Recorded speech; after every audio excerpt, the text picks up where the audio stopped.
আরে ভাবি, আপনার সারা শরীরে মাইরের দাগ, কি হয়েছে? কে মারছে? আর ভাই বললেন না, আপনার ভাই প্রতিদিন রাত্রে মদ খেয়ে আসে আর আমাকে মারে। এটা তো খুবই জঘন্য কাজ। তা আপনার শ্বশুর শাশুড়ির কাছে বিচার দিতে পারেন না? ম্যালেরিয়ার বিচার মশার কাছে দিয়ে কোনো লাভ আছে বলেন? শালি কামডা করলো কি, একবারে গুড়া দিয়ে কেটে ফেলাইছে। এইবার যদি শিক্ষা হয় তোমাদের, আর যাবা ফাউ খাইতে? ডাক্তার এখন অনেক আধুনিক হয়ে গেছে, জোড়া দিলে 3 মাসের ভিতর ঠিক হয়ে যাবে। জোড়া দিলে ঠিক হইতে পারে, কিন্তু আগের মতো আর কথা বলবে না।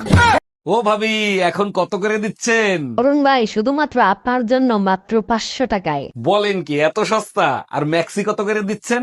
অরুণ ভাই, সব জায়গায় ইচ্ছামি করেন না, যেদিন বাতে পড়বেন গুড়া দিয়ে কাটতে দেবে। অরুণ ভাই, এত সকাল সকাল কই যাচ্ছেন? ভাবি, বাইকে তেল ভরতে যাচ্ছি, ভাইয়ের হেলমেটটা একটু দেন তো। এইটা সরকার ভালো কাজ করছে, হেলমেট ছাড়া তেল দেবে না। আমিও সিদ্ধান্ত নিছি, কাল থেকে ব্লাউজের দোকান দেবো। এই বেলকনিতে একটা আন্ডারপ্যান্ট পরে আছে, ওটা কার? ওটা তো আমার না। সন্ধ্যার সময় ঝড় হয়েছে না, মনে হয় আশেপাশের বাড়ি থেকে উড়ে আইছে। ঠিকই বলছো, ওটা পাশের বাড়ির সুমন বাইরে হইতে পারে। আরে না, সুমন ভাই লোকালটা পরে না, সুমন ভাই ব্র্যান্ডের তা পরে আসে। Bye bye, tata, goodbye. হক মাওলা, আমি হলাম অরুণ বাবা। অরুণ বাবা, অনেকদিন পরে আসলেন, তারপর বলেন কেমন আছেন আপনি? উপরওয়ালা যেমন রাখছে তেমনই আছি রে মা। বাবা, আমার স্বামীর জন্য একটু দোয়া করে দেন, উপরালা যেন তারেও ভালো রাখে। বিবাহিত পুরুষের হাত উপরওয়ালার থাকে না, বউয়ের কাছে থাকে। বউ যেমন রাখে তেমনই থাকে রে মা। গজব বেইজ্জতি। ম্যাডাম, আপনাদের তালাকের পেপার রেডি হয়ে গেছে, এবার আপনাদের বয়স বলেন। যখন আমাদের বিয়ে হয়েছে তখন আমার জামাইয়ের বয়স ছিল 25 বছর আর আমার বয়স ছিল 18 বছর। আরে ম্যাডাম, আপনাদের বিয়ের বয়স জানতে চাই নাই তো, বর্তমান বয়স জানতে চাইছি। বর্তমানে বিয়ের বয়স দ্বিগুণ হয়েছে, জামার বয়স 50 বছর, আমার বয়স 36 বছর।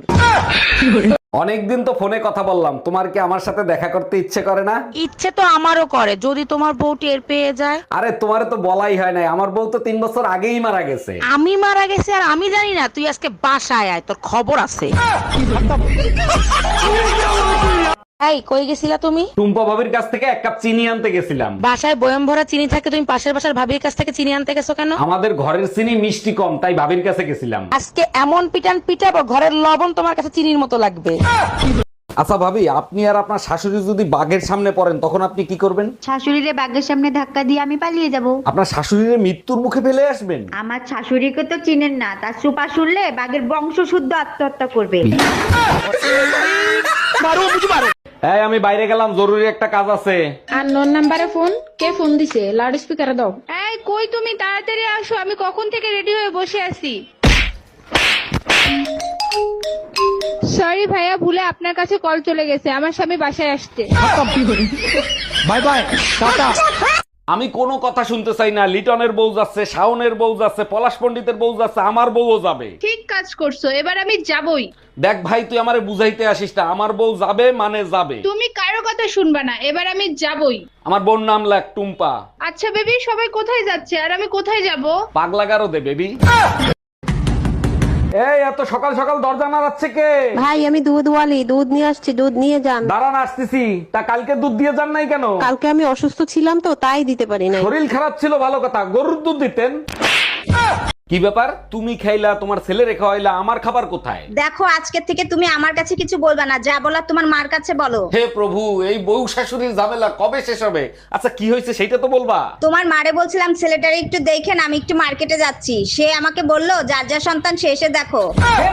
আরে ভাবি, ভাইরে দেখলাম রাগ করে চলে গেল, কি হয়েছে বলেন তো? আরে ভাই বললেন না, সকালে একটা কিস করছে, আমি 50টা টাকা চাইছি, তাই দিল না। এইটা কোনো কথা বললেন? ভাই কিস করছে তার জন্য আপনারা টাকা দিবে? স্বামী বলেই তো 50 টাকা চাইছি, সবাই তো 100 টাকা দেয়।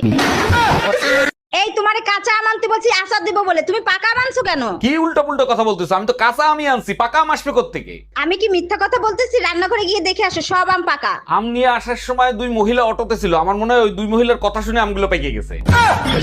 আরে ভাবি, আপনার কানের ছিদ্র তো বন্ধ হয়ে গেছে, কানের তো পরেন না আপনি? না ভাই, আজ 3 বছর হয়ে গেছে কানেরটা পরি না, তাই ছিদ্র বন্ধ হয়ে গেছে। ভাইও তো বিদেশ গেছে, প্রায় 5 বছর হয়ে গেছে, সব ঠিক আছে তো? বেডাগুলা মানুষের জাতো না, মুন্ডায় চায় পুতা দিয়েছে ইচ্ছা দিয়ে।